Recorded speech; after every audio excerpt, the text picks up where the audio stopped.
A good survey is one that has a specific purpose. So it comes back to your research question. What are you hoping to achieve? The wording of your survey has to be very clear and very simple, and it needs to be accessible to everybody that you are including in your survey. So you don't want to have questions that are written in a specific way that somebody says, well, this is not specific for me and I can't answer this question, it doesn't apply to me. And also you need to take into consideration the literacy levels of the people who you'll be surveying. Are your questions written in a way that somebody who has an elementary level of literacy and understanding of English could understand them?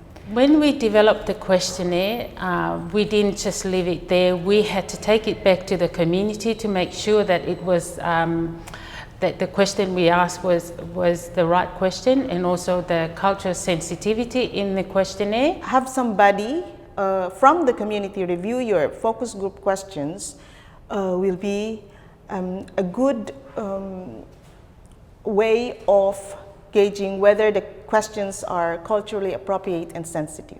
The type of survey you do, whether it is by the telephone, whether it's postal or whether it's online, will depend on the budget that you have available to you.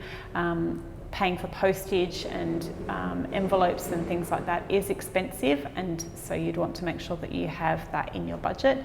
Doing it over the telephone is also likely to cost man hours, which need to be paid for, so you need to really think about whether you have that as part of your budget as well. Online surveys are cheap and easy to put together and don't really involve much, but then your response rate might be very low as a consequence of that. So it's because it's an impersonal approach. As a nation, we are over-surveyed, and particularly as clinicians, we're asked to complete surveys all the time. So it's really important, if you are planning on doing a survey, that you really think about the timing of your survey. If clinicians have had lots of surveys to do recently, perhaps doing it at that time is not the best idea for a response rate. Maybe wait a little while until there's been a bit of a lull in the amount of surveys they've had to do, and then do it then when people are feeling less overburdened by them.